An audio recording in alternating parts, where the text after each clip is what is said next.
Hello guys, so this is law with Shivani और आज हम लोग पढ़ेंगे types of marriage in Hindu law, जो कि बहुत मजेदार है। सबसे इम्पोर्टेंट और मजेदार टॉपिक है आपके हिंदू लॉ में। आप पढ़ोगे ना, आपको मजा आ जाएगा। ठीक है, तो देखो, पहले तो अप्रूव फॉर्म्स होता है और अनअप्रूव फॉर्म्स होता है। देखो, अप्रूव और ये सब ना एशियन टाइप का है। ठीक है, तो ये अभी ऐसा कोई नहीं है कि लागू होता है, ये पुराने जमाने का बोल रही हूँ मैं।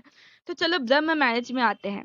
तो देखो, ब्रह्म मैरिज होता है ना, सबसे अच्छा जो मैरिज होता है उसको ब्रह्म मैरिज कहते हैं। ब्रह्म मैरिज सबसे सुपीरियर होता है। ठीक है, इसमें सोचो, जो लड़का होता है ना, वो इतना अच्छा होता है, इतना संस्कारी होता है, इतना पायस होता है, इतना वेल एजुकेटेड होता है, इतना ज्यादा वेदों का जो ज्ञानी होता है, इतना ज्यादा डिमांड में होता है ना कि सारे जो पिताजी है ना, सारे फादर्स शादी करवाना चाहते हैं। ठीक है, तो ऐसा ही है, जो ब्राइड का फादर होता है वो लड़के को इन क्वालिटीज पे जज करता है और जो सबसे अच्छा होता है ना उससे शादी करवाता है। ठीक है, तो इसमें कोई दावरी नहीं होती है, ना इसमें कोई ब्राइड का प्राइस लगता है।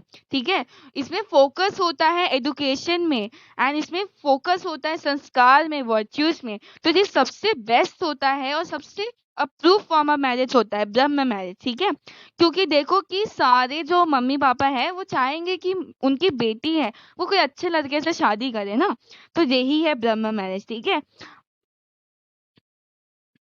अब देखो आता है नेक्स्ट देव मैरिज। अब देव मैरिज में देखो क्या होता है, डॉटर जो होती है, जो बेटी होती है ना, वो प्रीस्ट को दी जाती है, हु परफॉर्म्स अ सैक्रिफाइस, यज्ञ करते हैं।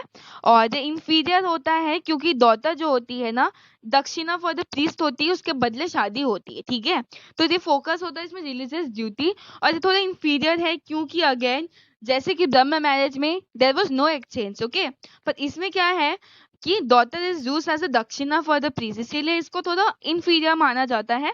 ठीक है, दो it is approve, it is inferior type of marriage. ठीक है, अब हम लोग आते हैं अर्शा मैरिज में। अब देखो, अर्शा मैरिज में मैं आपको सीधी बात में समझाऊं तो इसका मतलब होता है कि बेसिकली लड़का जो होता है ना, मे भी उतना अच्छा नहीं है, मे भी बहुत एवरेज है, मे भी उतना वेल एजुकेटेड नहीं है। ठीक है, पर इसीलिए इसकी शादी नहीं हो पा रही है। और इसका जो बाप होता है वो चाहता है कि अरे बेटे की शादी हो जाए। ठीक है, तो वो क्या करता है, वो अपने लाइक ब्राइड को देता है टू काउज, जो भी बुल्स होता है वो एक्सचेंज करता है शादी करने के लिए, जिससे कि जो ब्राइड की फैमिली है वो ब्राइड को शादी करवा दे अपने बेटे से। ठीक है, तो एक्सचेंज करता है टू काउज बुल्स। ठीक है, ब्राइड फादर को दिया जाता है। और ये कोई ऐसा सेल नहीं होता है, ये सिंबॉलिक गिफ्ट होता है, ये सिंपल होता है, इसको भी अप्रूव कहा जाता है। ठीक है, ये अप्रूव फॉर्म है।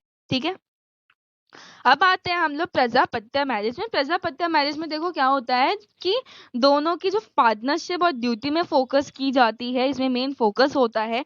इसमें फादर होता है, वो डॉटर को ब्लेसिंग देता है कि जो पति है पत्नी है, आप दोनों अच्छे से रहो, सदा सुहागन रहो, अच्छे से जिंदगी जियो। ठीक है, धर्म फॉलो करो, एंड दोनों एक साथ चलो। ठीक है, तो अच्छा मैरिज है, अप्रूव फॉर्म है। ठीक है, और अब आते हैं हम लोग अनअप्रूव फॉर्म में। देखो, अनअप्रूव फॉर्म को अनअप्रूव इसीलिए कहा जाता है ना, क्योंकि पहले तो ये रिलीजियसली आइडियल होता नहीं है, इसमें इंफीरियर है, कंसेंट नहीं है, प्योरिटी नहीं है, रिचुअल नहीं है। ठीक है, इसीलिए इसको अनअप्रूव फॉर्म ऑफ मैरिज कहा जाता है। अब फर्स्ट में आते हैं असुर मैरिज। अब असुर मैरिज में बेसिकली क्या होता है ना, जो ग्रूम होता है, जो दूल्हा होता है, वो वेल देता है ब्राइड की फैमिली को।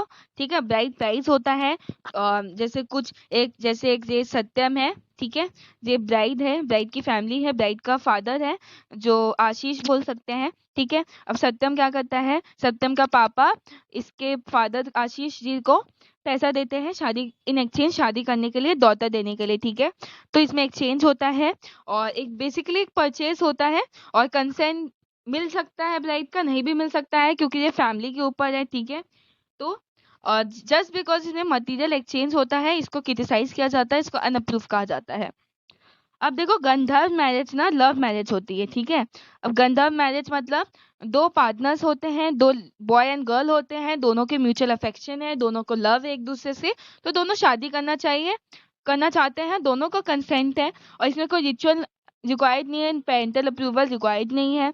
ठीक है, और ये अनअप्रूव कहा जाता है पर इलीगल नहीं होता है। ठीक है, अभी लव मैरिज में कंसेंट होता है, तो गंधर्व मैरिज मतलब लव मैरिज होता है। अब आते हैं हम लोग राक्षस मैरिज में। तो देखो राक्षस मैरिज में क्या होता है कि सोचो ये जो ग्रूम है, ठीक है, ग्रूम है और ये ब्राइड है, और ये ब्राइड की फैमिली है, ठीक है इधर। तो ग्रूम क्या करता है, ब्राइड की फैमिली से ढिशुम ढिशुम ढिशुम करके फाइट करता है कि भाई मुझे इससे शादी करने दो, ठीक है। या तो मान जाएंगे फैमिली तो शादी हो जाएगी, या तो नहीं मानेंगे तो क्या करेगा, दुल्हन को भगा के ले जाएगा, शादी कर लेगा, ठीक है। इसको एब्डक्शन कहते हैं, मैरिज बाय एब्डक्शन कह सकते हैं। पहले ये सत्या लोगों को अलाउड था, ठीक है, जो सत्या थे उन लोगों को अलाउड था। तो ये एक्चुअली अप्रूव नहीं है, ये भगा के लेके जाने वाला टाइप का है, तो ये अभी अप्रूव नहीं है, ठीक है। अब चलो पैशाच मैरिज में आते हैं। अब ये पैशाच फॉर्म है ना, जो सबसे वाहियात, सबसे बेकार, सबसे फालतू फॉर्म जिसको कहते हैं ना, तो पैशाच मैरिज होता है, क्योंकि इसमें जो आदमी होता है वो वुमन को सिड्यूस करता है, जब इंटरकोर्स होता है, ठीक है, जब वो सो रही होती है, इंटॉक्सिकेटेड नशे में होती है, जब अनकॉन्शियस होती है, ठीक है, बेहोश होती है या कॉन्शियस हालत में नहीं होती है, सिड्यूस करके क्या होता है, शादी करता है, ठीक है। तो जाना प्रूफ कहते हैं, क्योंकि ये तो ऑब्वियसली इमोरल है, क्योंकि इसमें कंसेंट नहीं होता है, ठीक है। तो ये सबसे फालतू टाइप है और ये प्रूफ नहीं है।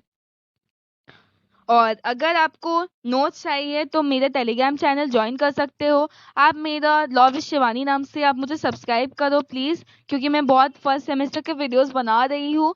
और मेरा प्लेलिस्ट देख सकते हो हिंदू लॉ का, ठीक है। थैंक यू एंड मिलते हैं नेक्स्ट वीडियो में, तब तक के लिए मज़े करो, चिल करो, अच्छे से रहो यार, ठीक है, बाय।